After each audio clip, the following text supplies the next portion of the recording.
After my first video, I had a few comments telling me that they would like more in-depth explanation of certain aspects of ability draft. Well, here I am again.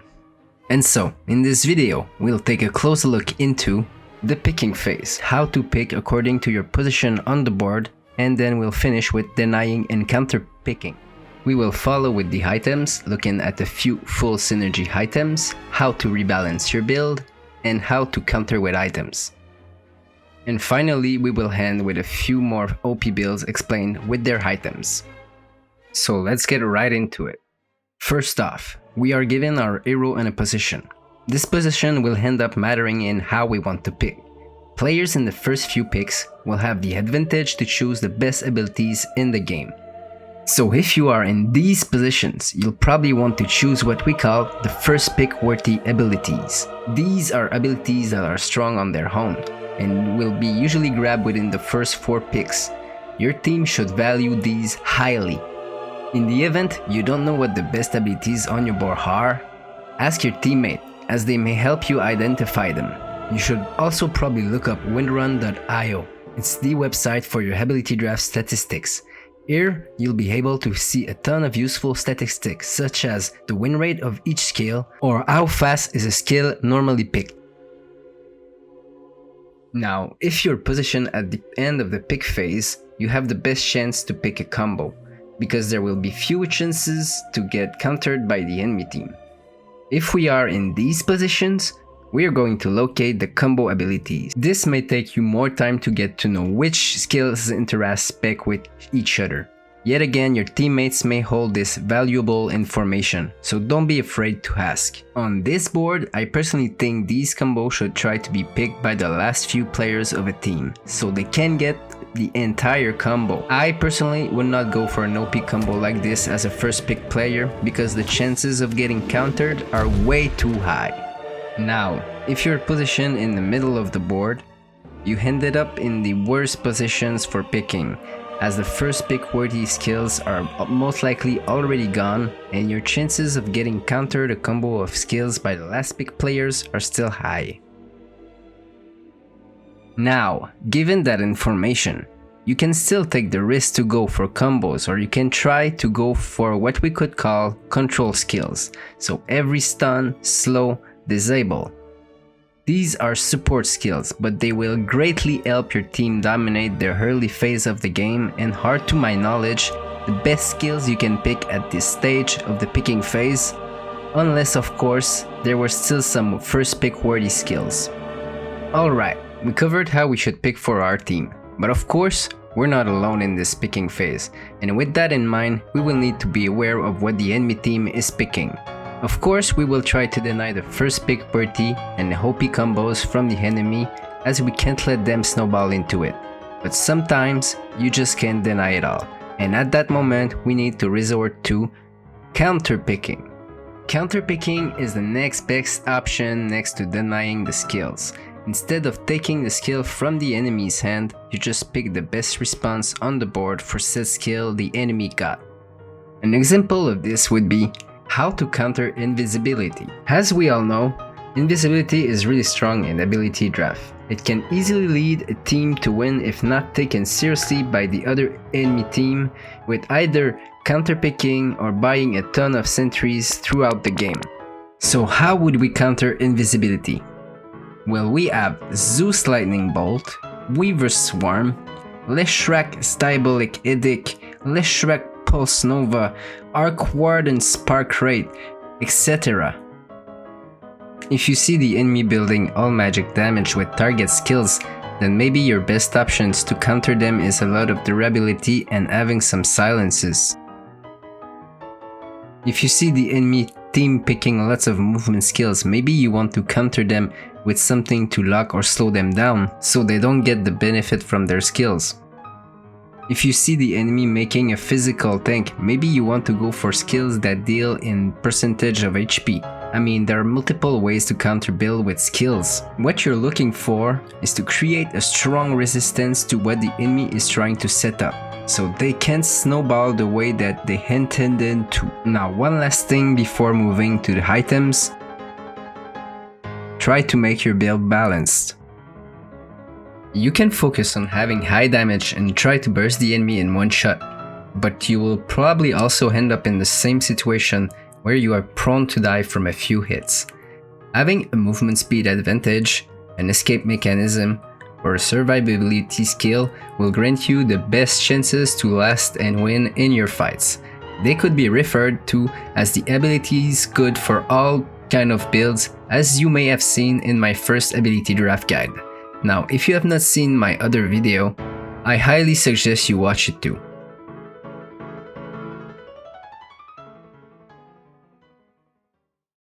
As in a standard Dota game, items should be considered as an extension of your build.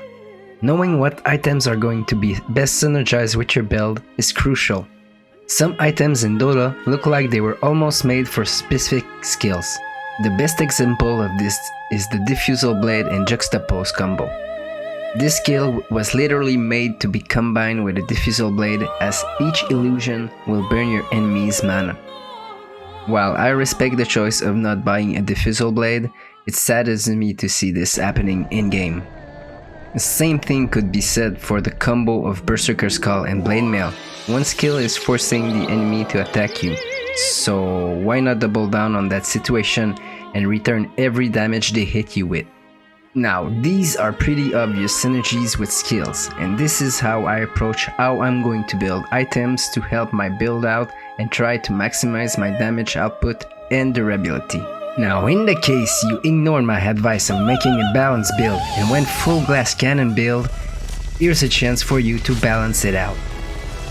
As mentioned earlier, items are an extension of your build, and this is where identifying the weaknesses and strength of your build is important.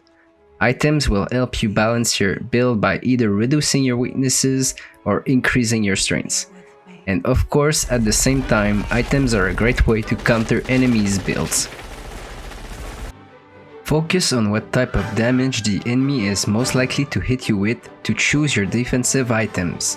If you need a more aggressive playstyle, choose items that will let you engage them easier. The possibilities are endless and will depend on each game.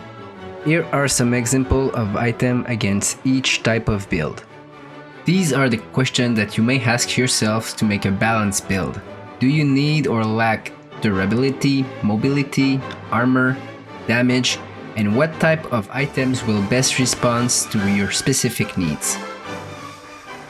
Some of you were pretty interested in the end section of my last video where I present OP combos, so we will finish by presenting a few of them over here. Now, as there are so many of them, I will probably end up making more videos on the subject, so don't worry about not having seen enough, there will be more to come. But before that, if you're new to Ability Draft, here is one thing you should know that I did not know where to put in the video, and so it will be here. Autocast attacks such as Poison Attack, Burning Spears, Frost Arrows, Impetus, etc. can give you range attack to melee heroes. They give you for a brief moment the range of the hero's skill. For example, if you pick Frost Arrow, you technically have Draw's attack range. This is quite important, as having a range attack is quite an advantage you can have upon your enemies. To have the range effect applied, you need to manually click on the skill, and then click on the enemy. There is somewhat of a condition for this to work on melees. While you are in the animation of your right click, enemies that will leave your skill's attack range won't get hit by your attacks, in contrary to a range hero whose attack proc will still be applied. Alright, so time for OP combos explanations. In my last video, I showed you briefly some OP combos while not explaining them in depth. So here is where we will start. The Jeff Bezos combo. This is by far one of the best farming combos in the game. When executed properly, this combo will get you 6 items in no time. For this combo, you will need Grivel's Greed and Wrath of Nature. How does it work? It's pretty simple. First off, start by placing down vision in the enemy jungle. Make sure to see as much camps as you can. Then wait for your ult to be ready. Synchronize your cast when the creep waves engage each other and stack your gold as Jeff Bezos would. You're probably on your way to become the first 6 items hero before anyone else in the game. Now what, greed took you over? You still think you're not stacking enough money? Add an Aghanim Scepter to your build and now you can spam this ability every minute, making sure you're baiting in gold while the enemy team struggles to buy their 3rd item. Now, this can have a subversive effect, as you may also leech on all of your team's income, so don't be too much of a dick. I drink your milkshake. That way, your team can still farm their items.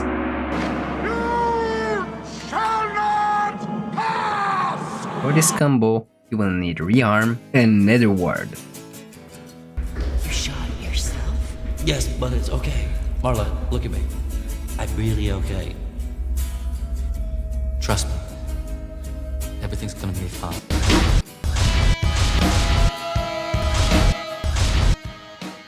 In my opinion, this is the best caster counter combo ever made in Dota.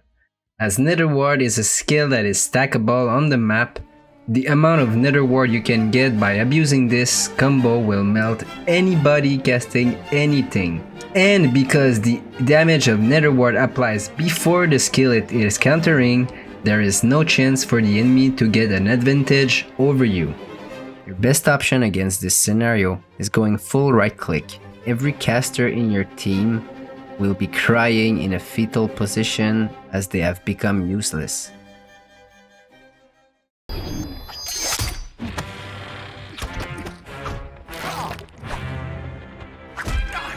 This combo is named the 5 attacks you die combo for a reason. When these 2 skills are maxed out, the magic damage you deal is insane. Because Arctic Burn deals magic damage in percentage of HP, and poison attacks reduce the magic resistance of the enemy up to 80%. This combo will melt even the toughest tank. The items build I would go for would most likely include Aghanim Scepter so you can keep spamming Arctic Burn. I would also consider having some kind of survivability as you already have massive damage output and range advantage provided by Arctic Burn. The best counter to this build would be to have massive damage resistance items or a blade mill to return the damage. For our last presentation, the Infinite Illusions combo. This one has a few variations, but also a major flaw for melee heroes. It is mostly reliant on 3 skills when it comes to having it on melee heroes. Otherwise, if you're range, you're in for a good time. To make this work, you will need Juxtapose and multiple target skills such as Split Shot, Psy Blades, Bulwark with Aghanim Scepter, Moonglave's Flak Cannon. This combo is extremely strong as you will always almost have max illusions in 2 or 3 hits. This build will greatly benefit from items that give you more durability, as your illusions should also be able to tank a few hits. Of course, Diffusal Blade is one of the best options because Juxtapose. The best way to counter this combo is to deny Doppelganger against a melee hero. You will also need massive AoE damage as you will want to destroy the illusion as fast as you can. However, you'll have a limited time window as this is a late carry build, so act fast and don't let him get too farmed. If you have any topic you'd like me to elaborate on, write it down in the comment section. I read every comment and I'll be happy to answer your questions. If you liked the video, please smash the like and subscribe to the channel for more content on video games. And on this note, have a good day, see you on the next episode.